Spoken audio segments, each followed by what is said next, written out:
Hey guys, Fabio coming back with another video. What I want to talk about in this video is how a subcontracting company tried to finesse me. So they were aware of who I was, and this was here locally actually.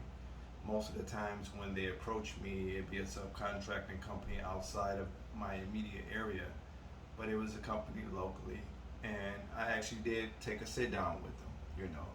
But the thing is, like I always tell people, I've had people hit me up over the time that I wasn't on YouTube and ask me about subcontracting companies to get contracts. The thing is that I tell people do not do it under any circumstances, or if you're gonna do it, at least read the paperwork, okay?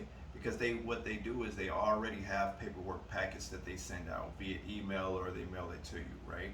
They want you to review the terms and conditions in their in their paperwork packet, and then they want you to go ahead and fax it back to them or mail it back to them, okay? Now, they know because they send that packet so thick a lot of times and there's so many variables in there, they know you're not going to read all of that stuff. So you're bound to let something slip, okay? But I had to sit down with a subcontracting company and they try to finesse me into doing business with them. But because I've been doing it for a long time, guys, I know some of the things to look for, okay? Number one, you want to look for a contingency in their paperwork that says that you can't compete directly or indirectly with them, okay? Which means, in essence, they don't want you going out to get new contracts. They want you to work exclusively with them, okay?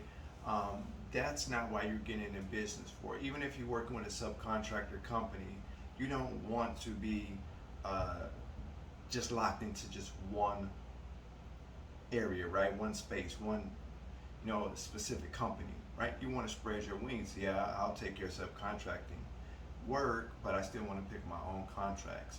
A lot of them have contingencies in the paperwork that says that you can only work directly with them, or if they do, they will say you can't work within a certain mile radius, okay, from where you stay, or either from where you stay, or even some of the contracts that they offer you. They don't want you to work within a certain mile radius, okay?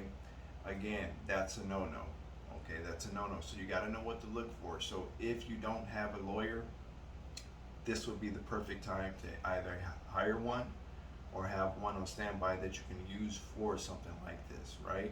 Whether you have a lawyer on a retainer or whether you just have a lawyer that you pay per job, right? Or on the go, then you will want to utilize that lawyer because this would be a necessary time to do so. You don't want to sign your life and then wound up in court and wound up going through all of these litigations and court proceedings just to find out that you signed the deal, you stuck to it, right? It's almost like a car, you signing for a new car, right? You can't just, even if they sold you a lemon, a lot of times they still win because you didn't read the contingencies in there, right? You didn't have your mechanic look at it before you bought it, right? So it's a lot of different things that goes on, and you're still liable for the loan, right? They still hold you accountable for that loan, okay? So like I say, you don't want to put yourself in a situation where you're held liable uh, for these subcontracting companies, because again, you won't be able to spread your wings. If you sign a deal and then you don't get the business, or they'll promise you can get 15 grand a month, 20 grand a month. They'll say these ridiculous numbers, but then they still have to eat. Okay, so if you're gonna do that, sometimes, and I'm gonna say it here first, sometimes these subcontractor companies can be worse than signing for a franchise. If somebody asks me, Fabio, franchise or subcontractor company to link with, depending on the franchise, I might tell you franchise, right? And everybody knows that I'm totally against the franchise. Okay, so this is just some things that you guys want to look out for when dealing with these subcontractor companies, because like I say, they get off big time. The deals be just insane, right? Like you're not making no profit. I'm talking about you looking at about an 80-20 deal a lot of times, but you got to read it, okay? And if you don't understand what you're reading, you do want to take it up with the lawyer so he or she can break it down to you in layman's terms what the contract is. So when I sat down with the goofy that thought he was gonna finesse me. He knew who I was. I don't know why he would play with me like that. There's certain things I know to say. There's certain things I know to look for instantly when I comb the paperwork, right? Because they have their paperwork, but I also have paperwork, and I also have a lawyer, right? So I mean, it's certain things that I might want you to sign, right? The numbers have to make sense. I have to get the numbers in writing and not necessarily what you tell me. That's another big thing, because see, and they'll verbally tell you, hey, you get 80% of the deal, you get 70% of the deal, and we'll get 30. Or they'll tell you it's a 70-30 type of deal, or it's an 80-20 type of deal, and you're thinking that you're getting 80% of the deal, they're getting 20%. You don't know it's the reverse. They want to give you 20 and they want to take 80, right? So not only they provide the contract, but you don't control the contract, right? You have no interaction with the contact person. So the contract is basically theirs. They lease the contract to you, basically, right? They'll give it to you, right? You'll do the work.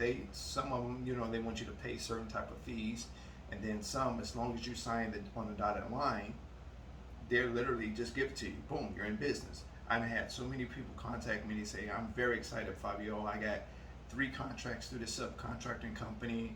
Everything is beautiful. And I just tell them, hey, I wouldn't have done it. I don't care what company it is, but keep your head on the swivel. Walk light. Make sure you understand exactly what's going on.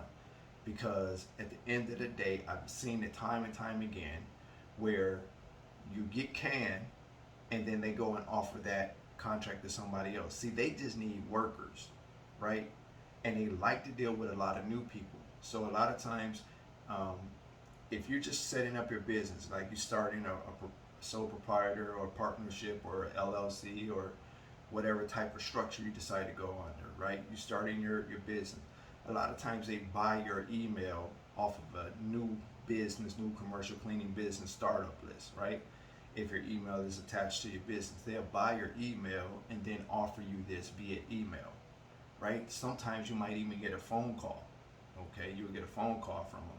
So again, please be aware of subcontracting companies. I can't say that enough, okay? You're not going to make the money that you think.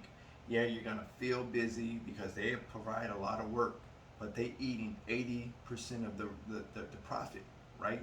They're eating 80% of the money. So in your head, they told you can make $5 grand, you're gonna make 10 grand. They'll say some of these ridiculous numbers, and all you hear is 5 grand, 10 grand, 15 grand a month. That's all you hear, and then you go ahead and you sign on a dotted line without reading through their paperwork thoroughly. Okay, like I said, a lot of times there's contingencies in there where you can't compete with them. They have also non-compete clauses in there. They have a lot of different clauses. I've seen everybody's paperwork is different, but I've seen a lot of different paperwork that was even sent over to me through like maybe some of the people in my coaching or just some of you guys that say, hey Fabio, I'm really excited about this. It's not a franchise thing, but this subcontractor company, they got a lot of business. They need somebody, man. I really need to get some money going. Hey man, they say I can make 15 grand a month. They say I can make 12 grand a month, and right now my bank is low, Fabio, so I'm about ready to sign for this. And then I'll tell them, hey, once you fax the paperwork over or email me what you have so I can kind of comb through it. If it's something that I don't understand, and then I tell them, hey, give me 24 hours, give me maybe 48 hours, let me try to get this over to my lawyer, so if it's something that I don't understand, I can get it back to you. Because I realize most of the people that contact me won't have a lawyer, business lawyer, right? So I have utilized my lawyer even for people in my coaching.